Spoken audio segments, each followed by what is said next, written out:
Hi, I'm Paul Edwards, author of the Mourner's Woods books, and first and foremost, a monster kid. Tonight I'm reading Spacemen magazine, issue number 2 from 1961. This magazine is older than I am. Or, as they said on Mystery Science Theater, oh, it's the old future. I thought you might enjoy flipping through this vintage magazine with me. Together, let's see what kinds of monster kid goodness is in here. All right, Space Cadets. Spacemen magazine, issue number 2 from September 1961. This is one of the oldest magazines that I have. I have a couple from the 50s, but 1961, that's going back pretty far. We get great space movie previews. Will there be war in space? See it in pictures for the first time. Things to Come, H.G. Wells' classic. All right, looks promising. Whoa.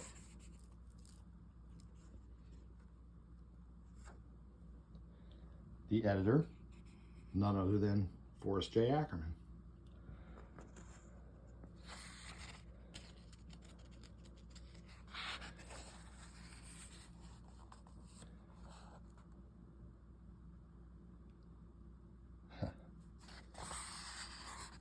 Yikes.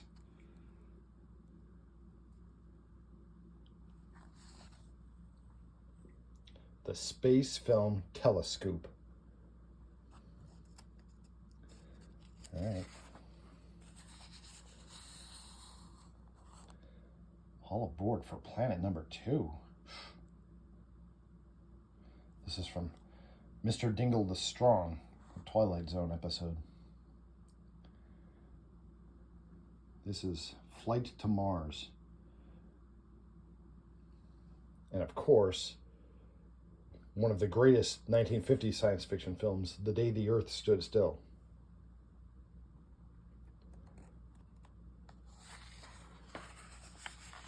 Oh, wow. It came from outer space.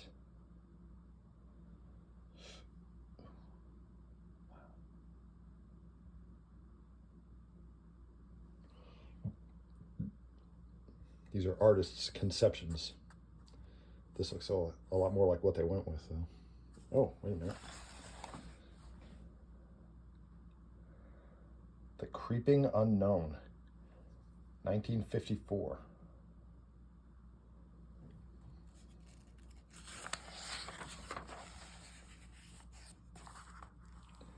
See, there were space operas before Star Wars.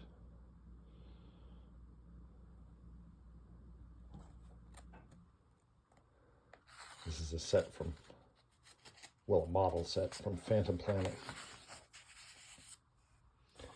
Oh, and here we get basically a Phantom Planet picture book that walks you through the whole movie. That's great, though. I mean, 1961, there was no home video. You couldn't just watch, whatever movie you wanted whenever you wanted to. The closest you could come would be a magazine like this, printing a picture book that you could read along. It's telling you the story, and you can read along as you're looking at the images. Wow.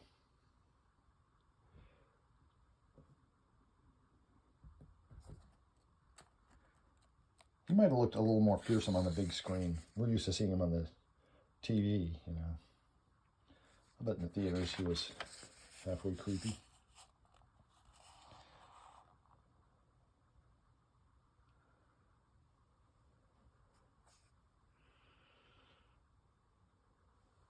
Space World Rebellion. Oh my gosh.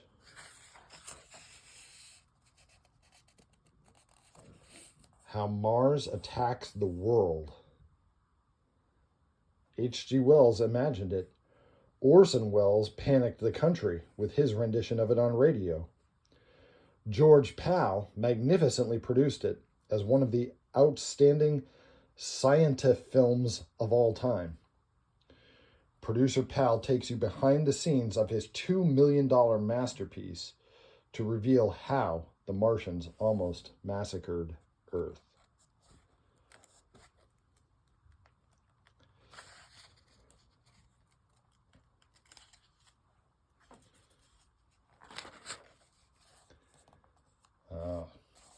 Behind the scenes in the making of the Martian war machines scenes. Yeah, wow. Check that out.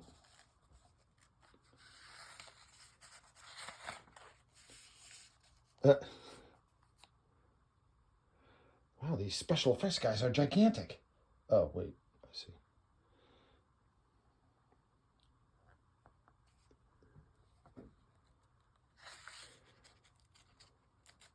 When I was a kid, they used to show the 1953 War of the Worlds movie on TV quite a bit, and I was always impressed by it. Oh, man.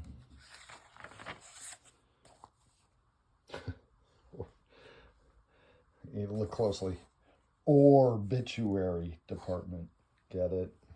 Yeah. And the invisible ray. Well, I mean, there's some space material in the movie, mostly just though in the one scene. Karloff's character, Janusz, has a way to look into the distant past by seeing reflected light that has traveled through the universe. And so we see, scenes of outer space through that. But it's not really a space movie. They don't actually go into space in the movie. I like that, though. I like that.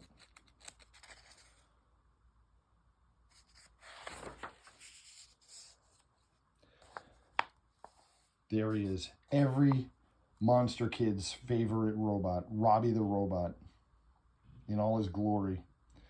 They invented him for Forbidden Planet, but the robot suit was too good to just use once and then discard, so they used him for other projects too. Here he is in The Invisible Boy.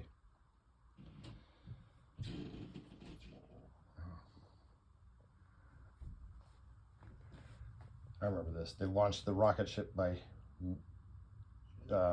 accelerating it up this rail before it took off. Flash Gordon. Okay, but which Flash Gordon movie serial is this from? Do you know? There were 3 of them. There was Flash Gordon, Flash Gordon's Trip to Mars, and Flash Gordon Conquers the Universe. Do you know which Flash Gordon serial this is from? Well, I don't, so hopefully one of you can tell me. Wings of Tomorrow. Oh my gosh. Imagine the work that went into making this kind of imagery before the days of, CGI.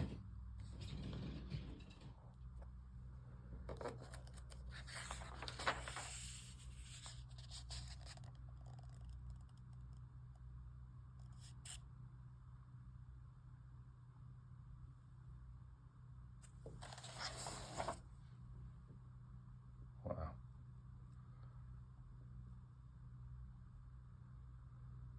From the far-off year of 1970.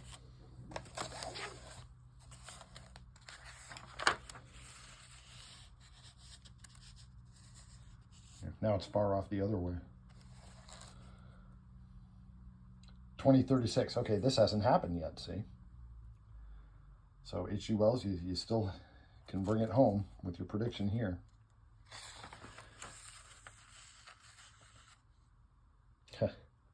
Remember the ending? That's pretty good.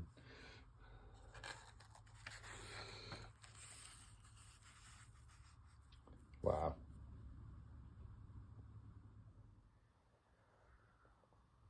How to say hello to a Martian. Something never seems to occur to people. People that believe in extraterrestrial life are so eager to signal out into space to make contact with life out there.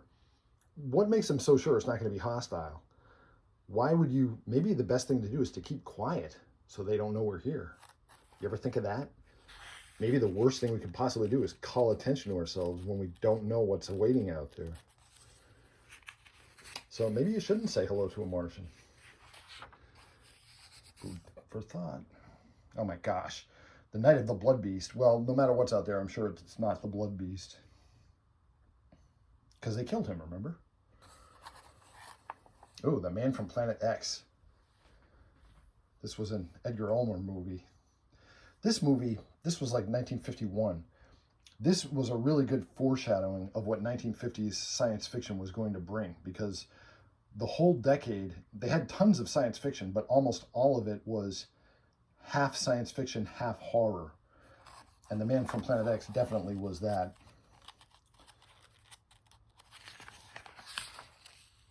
Oh my gosh.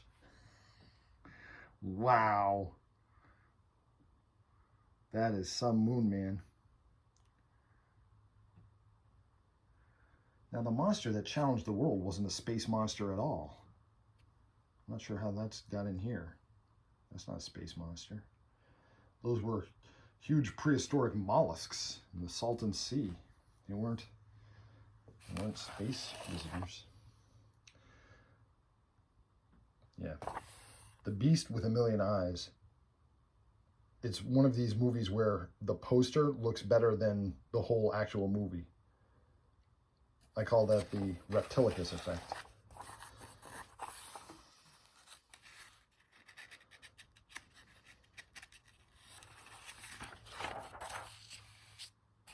Okay, again, not a space monster. How can they put a great Ray Harryhausen monster in the same page as the famously bad It Conquered the World Venus monster? Look, what a contrast. What a contrast that is. Don't you think that It Conquered the World monster would be a good monster for the Power Rangers to fight? That's about the quality of monster you're getting there. Oh. Wow. Okay, that's fearsome.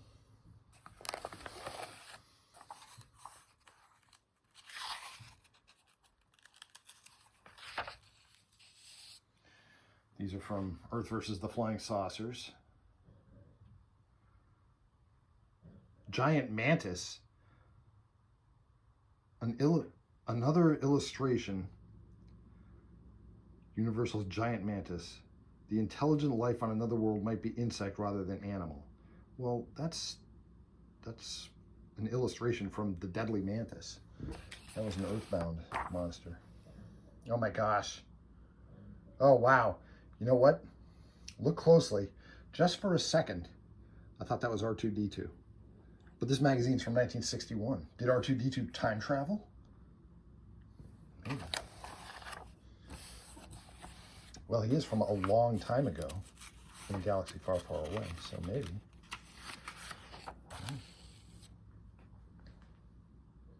Oh, wow. Check these out. Jules Verne's Lost World.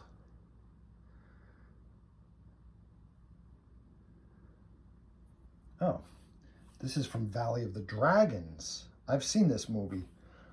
This has some guys, I think it might have been from the 19th century, that get swept up onto a comet that is inhabited by dinosaurs.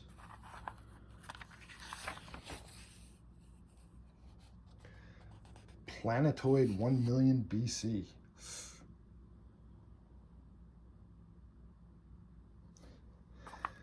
If you like Spacemen, you'll love Famous Monsters. And look, there were so few issues at this point that they still had big thumbnail pictures instead of the minuscule ones. Yeah.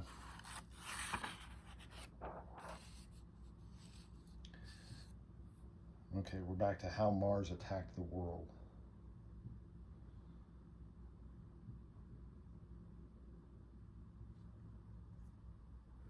Oh, that's a pretty good picture.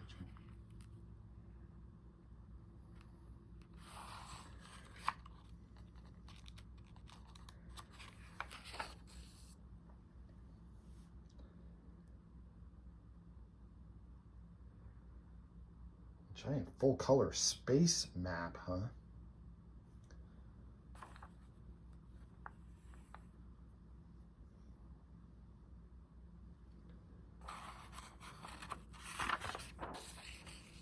Look, build these giant models.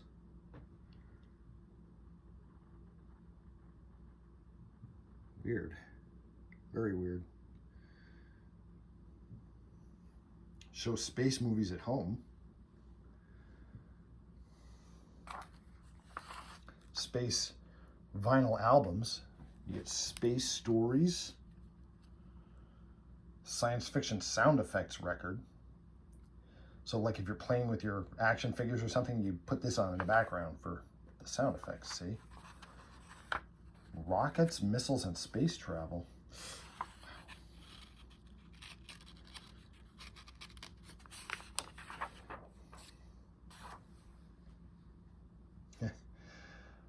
Well, that's quite a boast.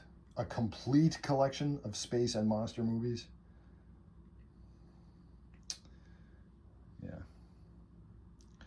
Let me let you in on a little secret. Nobody's collection is complete. No matter how many you own, there's always more.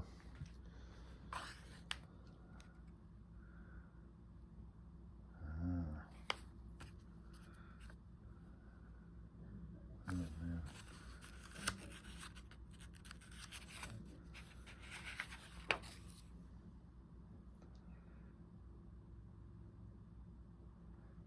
3D comics. I wonder how that works.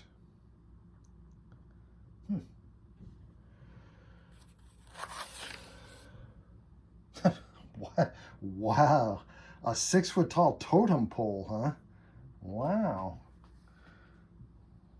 Try explaining that when it comes in the mail to your parents.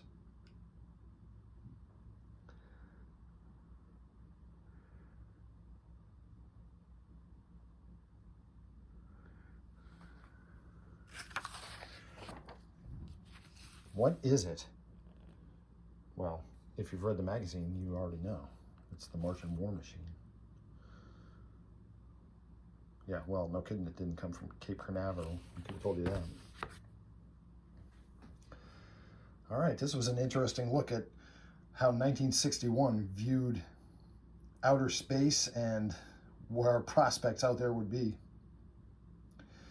Listen, if you enjoy vintage monsters, you should check out my book series, the Mourner's Woods books. I'm self-published on Amazon. I'll drop a link in the description for this video. Thanks for letting me spend some time with you looking through Spacemen magazine, issue number 2. I'll see you in Mourner's Woods.